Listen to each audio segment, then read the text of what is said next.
Welcome to commerce multiverse. हम करें अपने कॉस्ट अकाउंटिंग का सेकंड यूनिट, जो आपका elements of cost, material and employ cost. यानी इसमें आपके दो तरह के कॉस्ट हम अपना पढ़ेंगे, एक मटेरियल रिलेटेड कॉस्ट और आपका एम्प्लॉय कॉस्ट। ठीक है, तो पहला जो हमारा होगा वो आपका रहेगा मटेरियल कॉस्ट।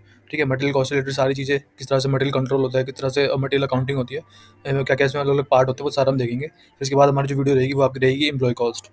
आज का जो लेक्चर है ये सिर्फ आपका एक ओवरव्यू है कि हम क्या क्या पढ़ने वाले हैं अपना मटेरियल कॉस्ट के अंदर, और क्या क्या होता है मटेरियल कॉस्ट, क्या होता है आपका, और ये सारी चीज़ें पढ़ने वाले मटेरियल कंट्रोल क्या होता है। तो जो पहला टॉपिक है वो हमारा मटेरियल कॉस्ट है ना। मटेरियल कॉस्ट के अंदर आपका आता है उसकी काउंटिंग और कंट्रोल, यानी मटेरियल की अकाउंटिंग और मटेरियल कंट्रोल।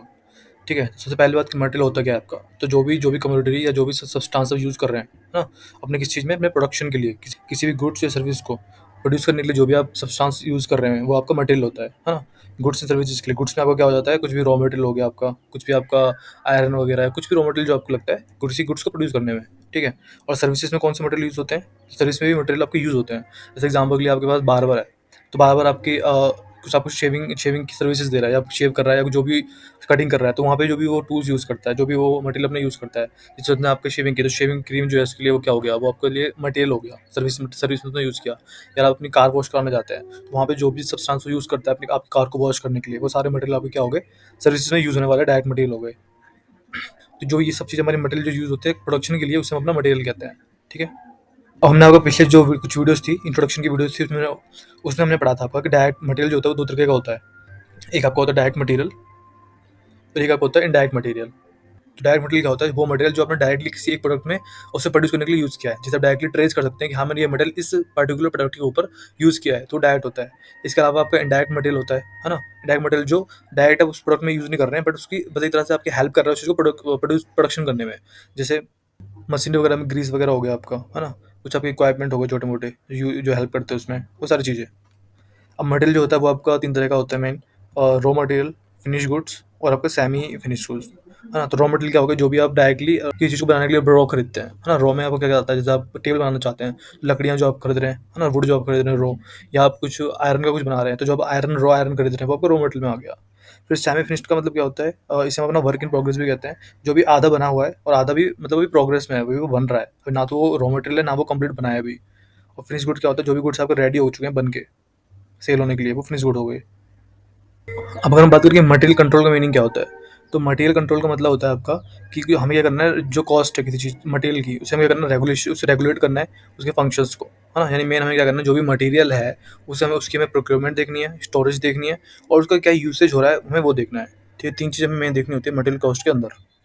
तो हमें इंश्योर करना होता है कि जो भी हमारा मटेरियल हम खरीद रहे हैं या उसे स्टोर करके रख रहे हैं, तो वो ज़्यादा एक्सेसिव भी ना हो, है ना, काफ़ी ज़्यादा हो ना भी बहुत कम हो। ठीक है, काफ़ी ज़्यादा हम रख लेंगे खरीद के, जितना हमें रिक्वायरमेंट उससे ज़्यादा अगर हम रख लेते हैं, तो उससे हमारा जो इन्वेस्टमेंट है वो हमारा क्या हो सकता है, जो हमारा मतलब फंड है वो आपका स्टॉक हो सकता है, वो आपका रुक सकता है ना। आप वो कहीं और भी यूज़ कर सकते थे, लेकिन आपने क्या करा, ज़्यादा मटेरियल खरीद के उसको एक्स्ट्रा स्टॉक रख लिया, जिस वजह से आपका फंड जो है वो ब्लॉक हो गया।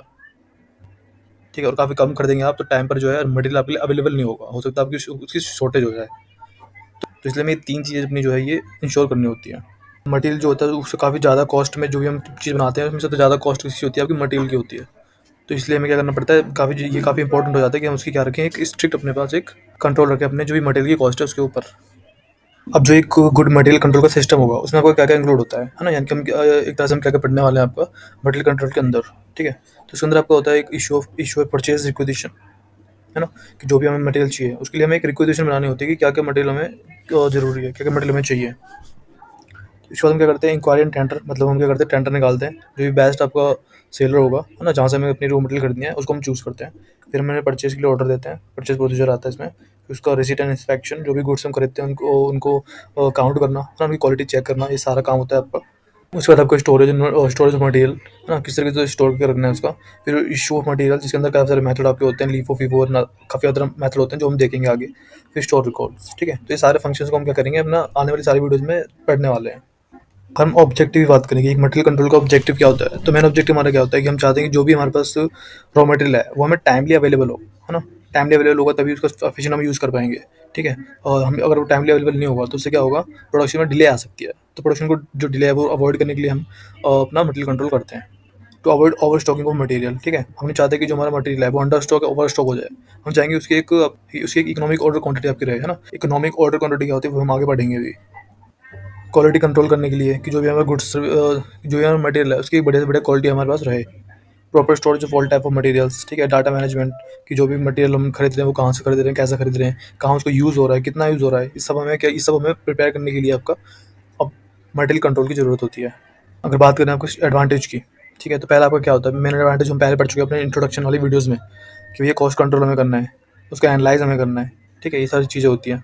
फिर हेल्प इन पॉलिसी मेकिंग में हमारी हेल्प करती है ना, हमें पता होगा कि कहाँ पे हमारे कॉस्ट मटेरियल कहाँ ज़्यादा यूज़ कर रहे हैं, कहाँ कम यूज़ कर रहे हैं, तो अच्छी पॉलिसी बना पाएंगे उसमें। वेस्टेज हम रिड्यूस कर सकते हैं अगर हम मटेरियल कंट्रोल अच्छे से कर रहे हैं अपना, ठीक है। और सबसे मेन हम क्या कर सकते हैं, अपना इंश्योर कर सकते हैं आपकी 5 चीज़ें जो आपको मटेरियल से रिलेटेड है, ठीक है, जब हम परचेज़ करते हैं। क्या आपका होता है, पहला कि right quality, right quantity, right time, at the right price, from right source, ठीक है। तो ये 5 आर हमारे होते हैं जो हमें इंश्योर करने होते हैं मटेरियल कंट्रोल के अंदर।